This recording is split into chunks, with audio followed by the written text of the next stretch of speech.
back for another Sheriff of Sodium video. Tuition-free medical school, winners and losers edition.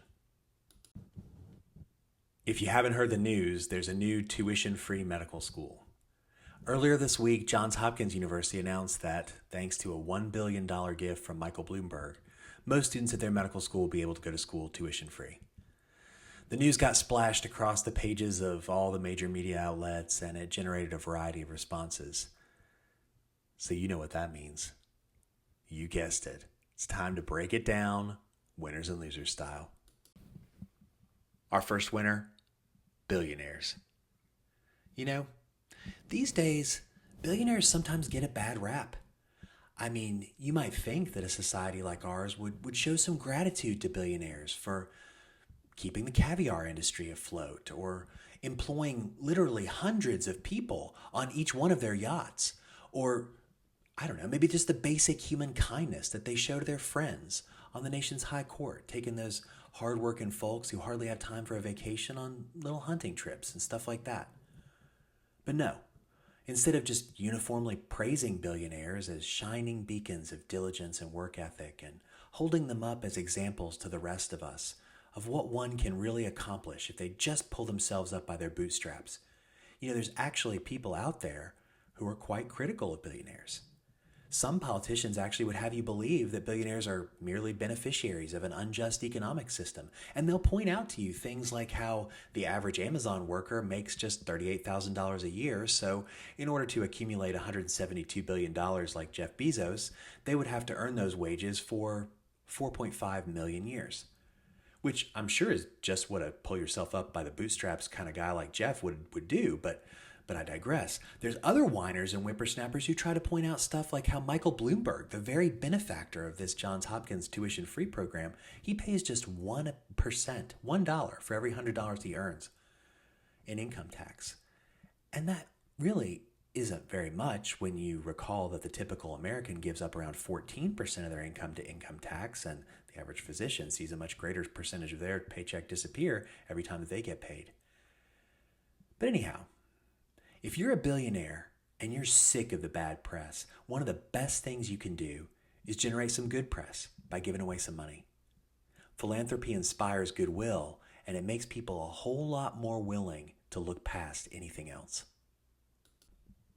Our next winner, whataboutism. Because these days, no good deed can occur without a chorus of voices pointing out how a different deed would have been better. I mean, what about, instead of giving all this money to future wealthy doctors, what if we gave this money to poor patients who are crippled by medical debt? Or what about if we used this money to stomp out malaria or AIDS in Africa? Or what about if we just gave all this money to UNICEF? Or what about if we gave it to the Red Cross? Or the American Cancer Society? Or Scott's Tots? Or the Little Lebowski Urban Achievers? What about that? And here, I think we got to be honest. Of all the groups of needy people in American society who are very deserving of charity, I don't think students at elite medical schools are at the very top of that list. And I think we should all be able to have an honest discussion about that. At the same time, though, to me, it doesn't feel quite right to criticize billionaires who are giving away money in a way that's helpful to anyone, really. Because maybe that criticism might better be directed at other billionaires who are doing nothing other than continuing to extract wealth from society at large. But to each their own, I guess. Next up, our first loser, primary care lip service. If you followed the media coverage and popular discourse around previous announcements about different tuition-free medical schools, you might have noticed that there was one thing that was conspicuously absent from the coverage of the Bloomberg Gift to Johns Hopkins. They really didn't give lip service about how doing this was going to increase the number of primary care physicians. And speaking to you as someone who does follow the media coverage and discourse around these kinds of announcements, this really took me aback. Because there's a certain playbook that most schools use when they make these announcements, and talking about how reducing medical school debt is going to allow more students to choose primary care, that's usually a standard part of it. Now, I think it's true that producing primary care physicians is not really a core mission for the Johns Hopkins School of Medicine. I think they're more interested in graduating doctors who are going to become physician scientists and investigators and leaders in academic medicine. But honestly, you could say the same thing about NYU, and they still played the primary care card hard when they made their tuition-free announcement a few years ago. So I actually appreciated the restraint and honesty on the part of Johns Hopkins. I just really don't think there are any convincing data that debt plays that important of a role in medical student specialty selection anyhow. Now, if you want to debate me on this, I guess give it your best shot in the comments, and I'll save the rebuttal for another video because I don't want to get too far off topic today. But I'll make just 3 quick points for now. First off, if you ask medical students, most of them will tell you that debt doesn't matter to them. In fact, 55% of MD students in the AAMC's MSQ said that their educational debt would have no influence on their specialty selection. Second point is, the literature doesn't really support it either. There was actually a systematic review in BMJ Open a couple of years ago that explored this issue, and they found 20 articles from the United States that found that students with higher medical debt went into higher paying specialties. But there were also 8 articles that found that students with higher debt were actually more likely to choose low-paying specialties. And then there were another 9 articles that found that debt didn't influence specialty choice at all. And when you consider the possibility of publication bias, which of these findings is going to grab more headlines? I honestly think we're probably looking at a null effect. And the third point I'll make is a logical one. The reason that schools offer free tuition is because they want to induce a certain type of medical student to choose their school over others. And they believe that these kinds of highly sought after students will respond to economic incentives. And that seems like a pretty logical thing to believe, right? When you're choosing your medical school, if someone says, "Would you like to have more money?" they'll say, "Yes, please." But if we believe the rhetoric about all this primary care stuff, then we're also supposed to believe that these same students, 4 years later, when they're choosing their specialty, if you ask them, "Would you like to have more money?" they say, "Nah, I'm good." That logic never made sense to me. So I was not at all surprised when I looked at the match lists for NYU in 2023 and 2024, which were the first years that they had tuition-free classes graduate, that the floodgates to primary care did not open. In fact, they had exactly 1 student who would be training in family medicine in 2023, and I think 2 in 2024.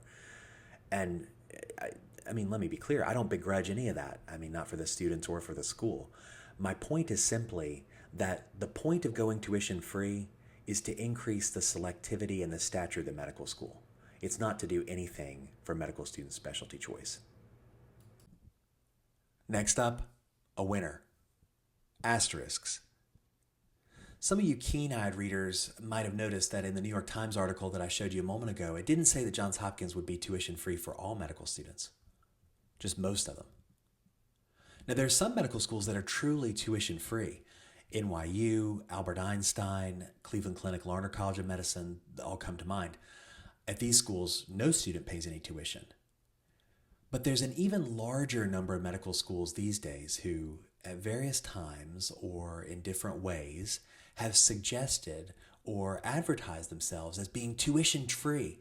At the very least, they've benefited from very generous media coverage with splashy headlines that say the words tuition-free.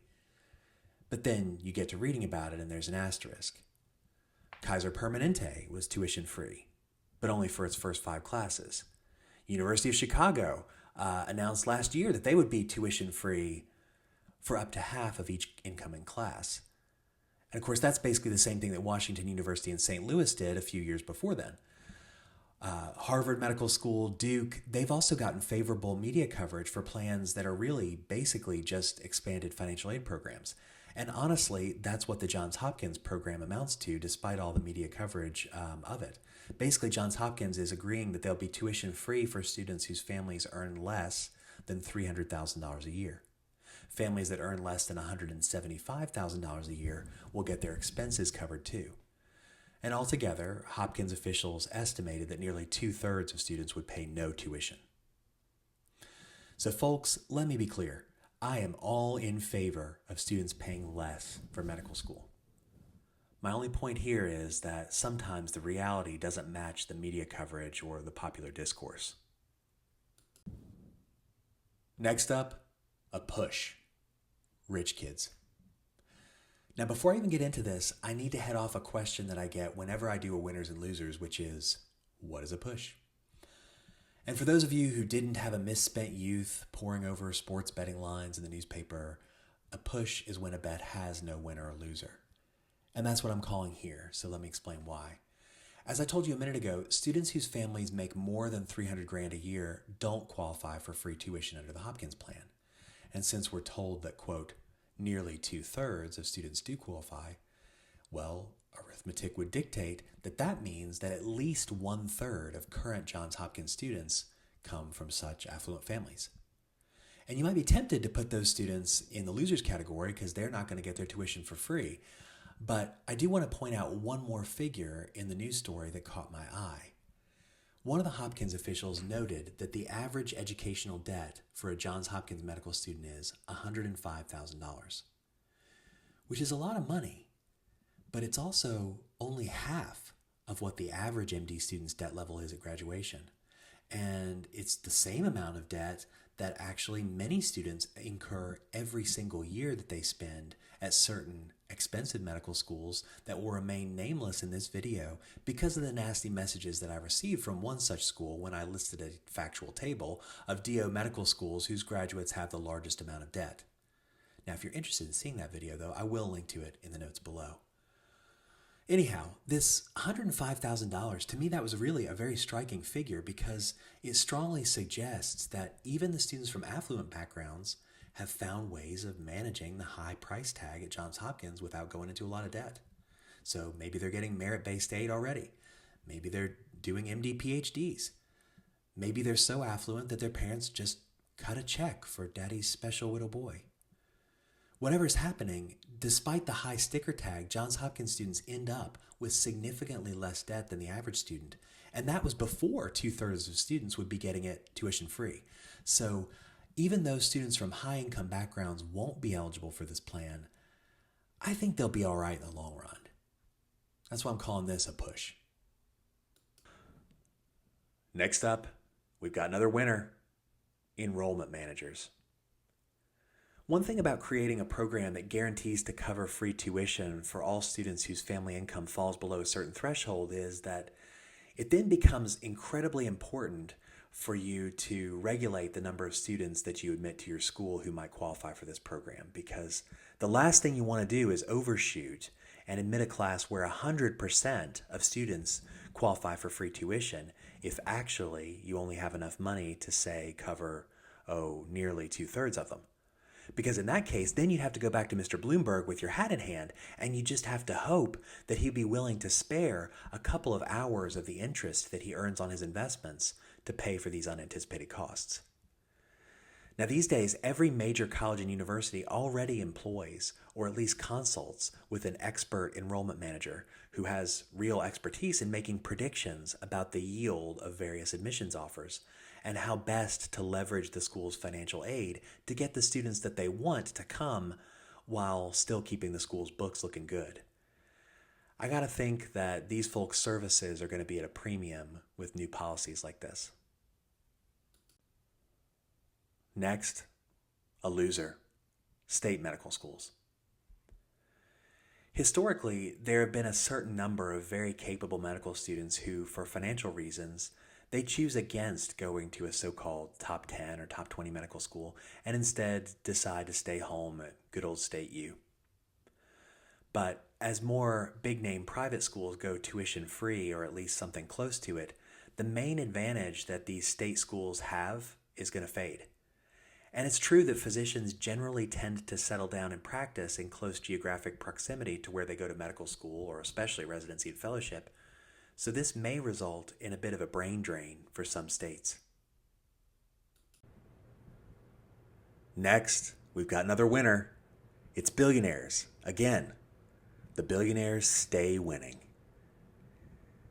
Because if nothing else, the Johns Hopkins story, or the Albert Einstein story, or the NYU story, or the story of any other medical school that's now named after a very generous donor, It's the story of the real financial value of cultivating relationships with rich people.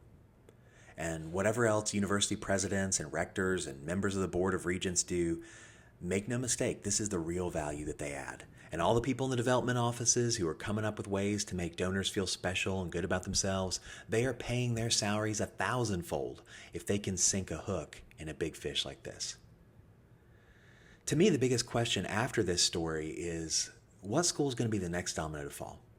I mean, the group of medical schools that compete with Johns Hopkins for students and have the misfortune of still charging most of their students tuition, they're going to be at a recruiting disadvantage now, and you better believe they know it. I strongly believe that we're going to see at least one of the biggest names in medical education go truly and completely tuition-free in the next couple of years. Maybe Stanford, maybe Columbia, maybe Penn. Maybe Harvard will find a donor who's willing to pay the $1 billion price that they've offered for naming their medical school. And honestly, I mean, if you're going to drop $1 billion on that, I mean, what's another $1 billion to make it tuition free? Here's the thing. The list of people who have the ability to donate $1 billion to a medical school is pretty short. And medical school presidents know every name that is on that list. These people are going to have even more folks fawning over them, as if that were even possible. Next up, a loser, the have-nots. I'm going to say this one more time just so I'm not mistaken. I think that medical students paying less tuition is a good thing, and I'm all for it. But not every medical school is going to find a $1 billion benefactor. I think the number of schools where tuition is free or is at least heavily subsidized, I think that number is going to continue to grow as the group of schools that fancy themselves to be elite medical schools continue to compete amongst each other. But for lesser known schools or state medical schools or osteopathic medical schools, they're going to be left behind in this arms race. And that does make me a little bit sad because for a long time, there's been an egalitarian streak in medical education. I mean, we've always had medical schools that were more famous than others. But since the Flexner Report, I think there was this collective sense that medical education anywhere was good enough that when it came down to it, it really didn't matter that much where you went to medical school. I mean, you could be an orthopedic surgeon or a medical school professor, or even a funded investigator if you went to an ivory tower medical school, or if you went to your land-grant directional state university. Now, of course, opportunities might be more abundant at some places than others, but there was no path that was absolutely closed off to you just because of where you went to medical school. I think that's changing. And we've seen incredible growth in the number of medical schools in the United States. From 1980 to 2001, do you know how many new MD granting medical schools there were that got accredited in the United States? In that entire time period, do you know how many there were? Zero. Zero new medical schools. From 2002 until now, do you know how many new MD schools there have been? 34. And that's not even counting all the new branch campuses of existing schools or all of the new DO granting medical schools. But what this means is, I think we're headed for a future where choosing a medical school becomes like choosing a law school. There are about 200 accredited law schools in the United States. And if you want to be a ham and egg lawyer in a small to medium-sized city doing public defender cases out of the back room of a nail salon like Jimmy McGill, it doesn't really matter where you go to.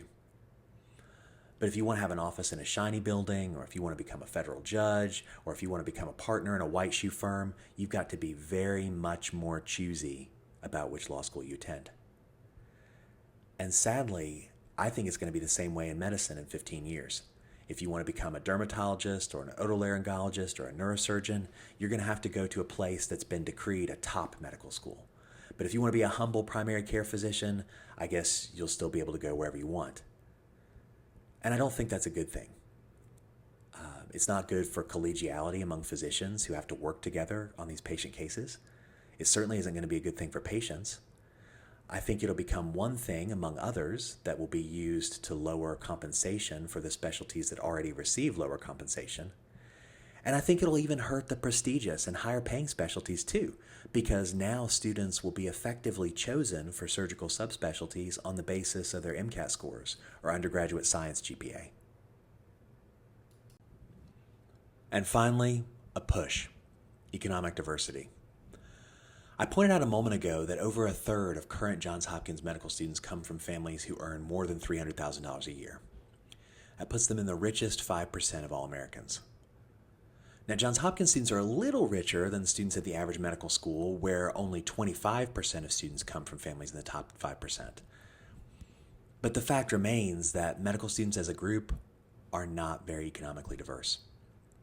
Actually, only 5% of medical students come from families in the bottom quintile for income. But if you go and walk the wards of any of the hospitals where these students are doing their training, that ratio is going to be flipped on its head. What that means is that doctors at large come from very different backgrounds than the vast majority of patients that they're going to serve. Now, one of the stated purposes of the Bloomberg Gift to Johns Hopkins was to increase the economic diversity of medical students. And the idea is that, who knows, maybe there are talented pre-meds from less affluent families who are out there, and they've been turned off from even attending medical school because they're afraid of the cost. And maybe programs like this will encourage them to apply and to become doctors. Maybe.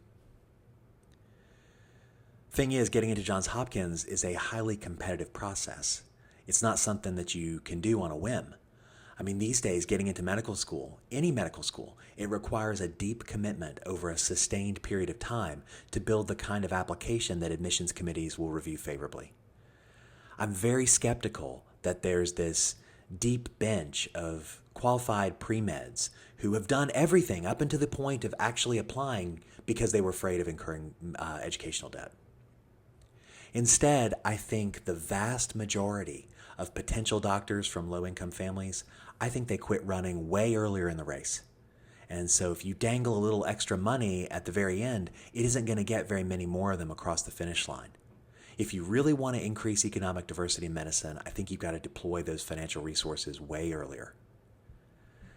I think if you were actually serious about that, we'd also have to rethink about some of the things that we use to identify merit in pre-meds. Is it really the case that having such and such number of shadowing hours really identifies the best future doctors? Or does it better identify more privileged students who have more access to doctors in their family or personal network? Getting admitted to medical school is an intense competition.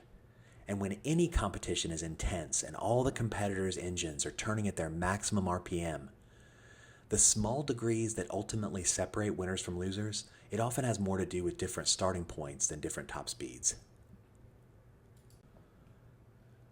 And if you want to hear me talk about more of that, I'll link to my old video about the Flynn effect and merit in medicine below. But for today, I think I've said more than enough about this topic already. As always, I thank you for listening.